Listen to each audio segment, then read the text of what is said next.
Welcome to Human Heart Stories.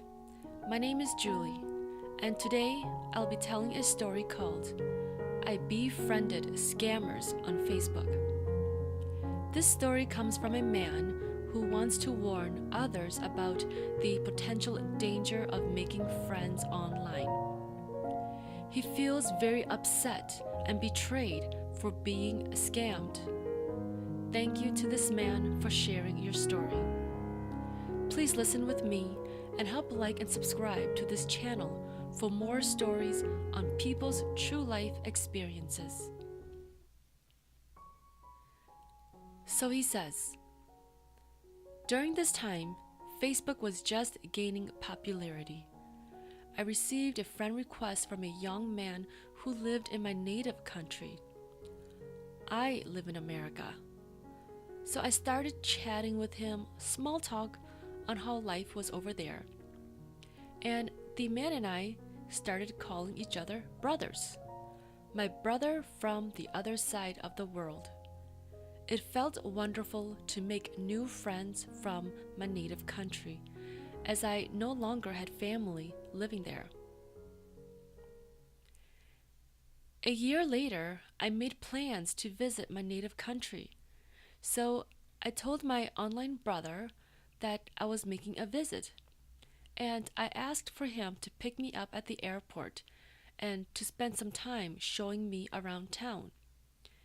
He was happy to do so, and I felt relieved to have him as a friend. I didn't know anyone else. I sent him $100 for his gas money. When he picked me up, he took me to his house. When we got to his house, his family honored me with a celebration dinner.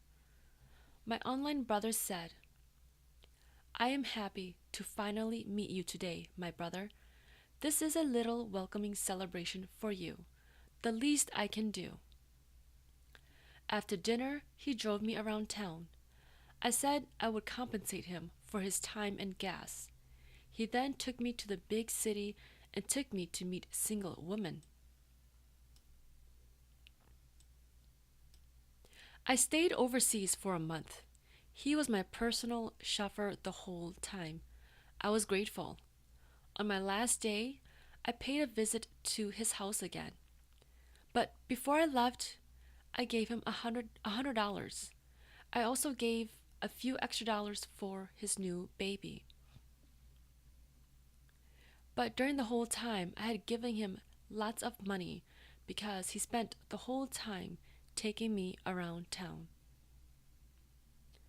When I returned home, I went back to work like usual. One day, out of the blue, I received an international phone call. I picked it up, and it was a woman's voice. She verified my name, and I told her, yes, that's my name. And I asked, how did you get my number? She said, we met when you were here overseas, remember? You gave me your number. I thought hard, but I couldn't remember. She then went on to say, it's okay if you don't remember. What's more important is, are you still single? I said that I was widowed. Then she asked if we could be friends, and if I would call her too. So I started calling her for the next few days. I asked if she had a Facebook so that we could share photos and chat on there too. She said she didn't have Facebook because internet connection was bad where she lived. I believed her, so I said, that's okay then. I then asked if she could send me photos of herself. So she sent me some photos of herself, looking very beautiful, with her hair all done and makeup glammed up. As we talked some more, I started getting used to her and feeling attached to her company. I then called my online brother to see if he could check out this woman for me. I wanted to know more about her, and he said to me, oh, I'm sure she's a good person. Keep talking to her, and I'll see if I can find out more about her. Time went by. We continued chatting for another 2 years. During that time, I sent her a lot of money. I sent her money so she could open a new market store. I also sent her money so she could buy a new scooter and then gas for her scooter. I bought her expensive jewelry, gold and diamonds. I bought her everything she wanted. I came to trust her and love her. She was very good to me, always speaking kindly and sweet to me. She was open with me too, and would tell me about her day, where she was going, what she was eating. We expressed our love for each other and made promises to each other. I thought I had the best girlfriend in the world, and I couldn't wait to meet her and marry her.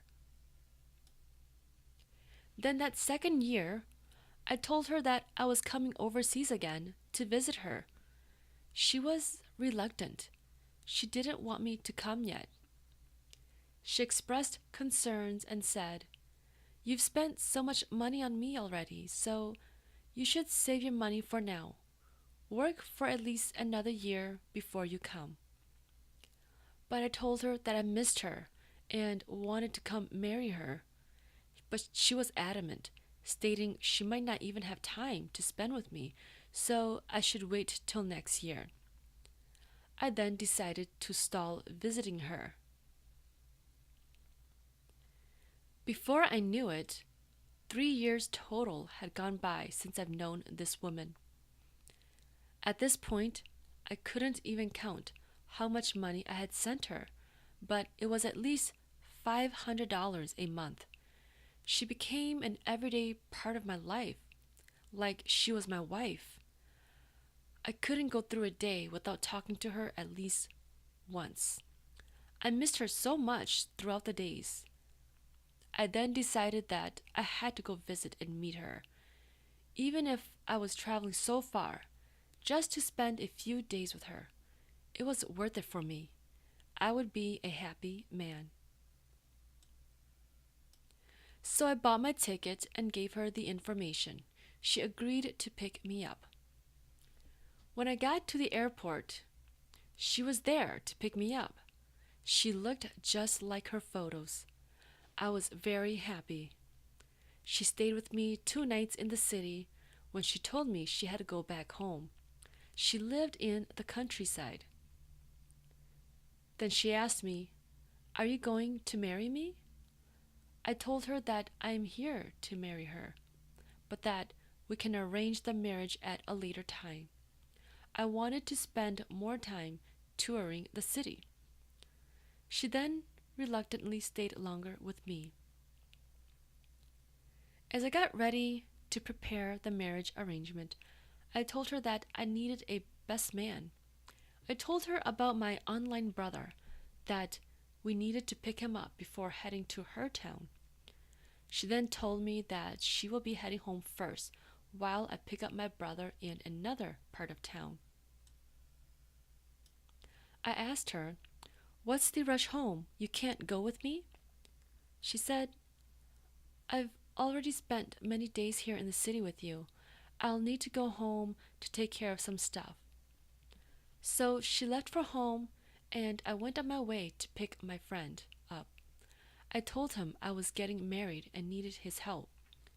He agreed to help, but then told me, "I didn't prepare anything nice to wear. Let's go back to my house for the night, and then we'll head to your girlfriend's town in the morning." So we went to his house. When I got there, I was stunned by how beautiful his house looked compared to the last time I was there. He had built an extension, redid the exteriors, and he had new beautiful landscape. I said to him, "Wow, it's only been a few years, and I'm happy that you've been able to build such a beautiful home since then. I'm happy to see you doing so well."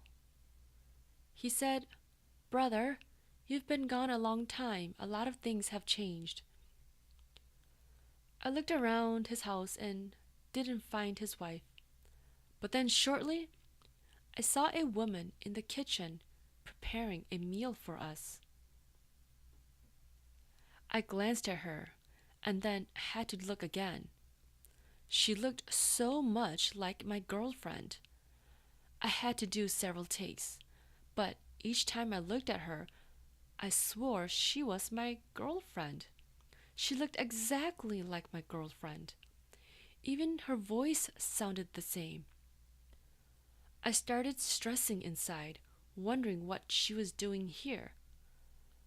And then I tried to convince myself that it's likely just someone who looks similar to her. There's a lot of people out there that have someone else out there in the world that looks just like them. Then, as we ate, I was able to take a better look at her. I was still convinced it was my girlfriend, but I kept it to myself. I then excused myself from the table and told my friend I needed to step out to make a phone call. I stepped out and made a phone call to my girlfriend. I told her, I met a woman here, my friend's wife. She looks a lot like you. She said, Oh, really? I don't know who that could be, but I'm here at home. I told her to come back to pick me up. She agreed, but then asked me, Where are you now?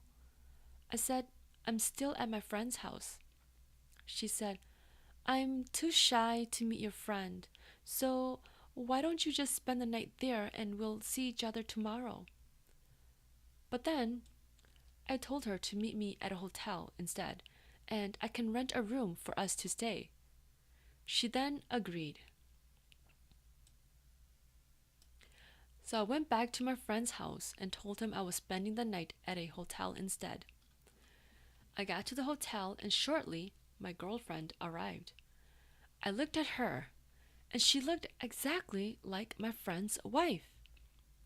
I was so sure they were the same person, but I needed more evidence. I thought about confronting her, but then I also had a small doubt, just in case, so I didn't. In the morning, I woke up my girlfriend. I told her we needed to head out to prep for our marriage ceremony. She then said that she was feeling sick. She needed to run to the store to buy medication.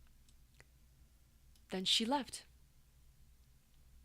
When she was gone, I thought that I should chase her to give her money for her medication. But she was so fast, she was already in a taxi when I got outside. I watched as the taxi drove away. I felt disturbed and stressed. I thought she was just going to walk down to the convenience store.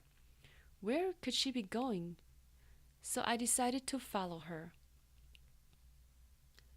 I was following her when she called me a few minutes later. She said, I'm heading home and not coming back to the hotel. My parents need my help for something, so I have to hurry back home. I said, okay, that's fine. So we hung up. As I followed her taxi, I realized we were nearing my friend's house. I then told my taxi driver to stop, and I got out of the car. I ran as fast as I could to my friend's house. Several seconds later, there she was, running towards the house. My girlfriend wearing the same clothes. As soon as she saw me, she stopped dead in her tracks, looking scared, eyes wide open, uncomfortable and shocked to see me. I confronted her and said, Wow, you fooled me this entire time. I cannot believe it. You are just my friend's wife. No answer. She didn't respond. Face bright red. My friend was not home yet, but arrived home shortly. And then I confronted him too. Why is your wife, a married woman, pretending to be a single woman, and have the heart to fool me and date me. His reaction was not what I expected. He resorted to anger, then accused me of adultery for having an affair with his wife. I told him how she had fooled me for the last 3 years. All the money I have spent on her, on them. But as angry as I was, he was even angrier. I then confronted the wife again. Finally, she said, "I'm sorry for fooling you. It's because we were struggling so much, and I saw that you were a nice, generous man, so I decided to call you to fool you." Her husband continued with his anger. He demanded money from me and said I should pay a fine for having an affair with his wife. I could not believe it. I argued back about all the money I've sent them and how much it has changed their lives for the better, but he wouldn't hear it. He then started threatening me, threatening that if I don't pay a fine for sleeping with his wife, then he would make sure I would not be able to return home. He would report me to the authorities. I was so angry. So then I told them that I would pay the fine if they returned and repaid all the money I have sent them and spent on them in the last 3 years. He denied all of it and said, "I don't know what you're talking about. That was just an issue between you and my wife." Finally, I decided to just pay him. I was concerned he might be serious and make up a lie to the authorities, to the embassy. I was in a different country, so I did not want to gamble my safety. I paid him $1,000. Then I said to the husband, "You and I made a pact to be brothers. How could a brother like you deceive me like this?" Only the wife responded, and she said, "I am truly sorry. It's because we're just so poor. But I am very sorry for fooling you all this time, all these years. I don't have anything to return to you, though. I've spent everything you sent me." I knew they had both planned it, but he remained in denial. I was so angry, in disbelief I had been tricked out of so much money, and in the end, to further pay a fine for having an affair with his wife.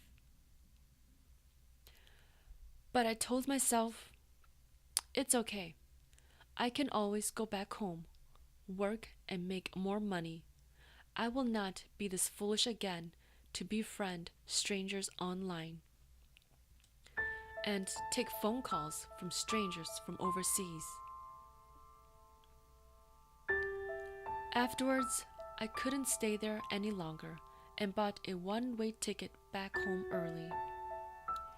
Thinking about the years lost on her and money I've lost brings me so much anger. But I believe in karma. I was an innocent man, and karma will come back to them. This story ends here.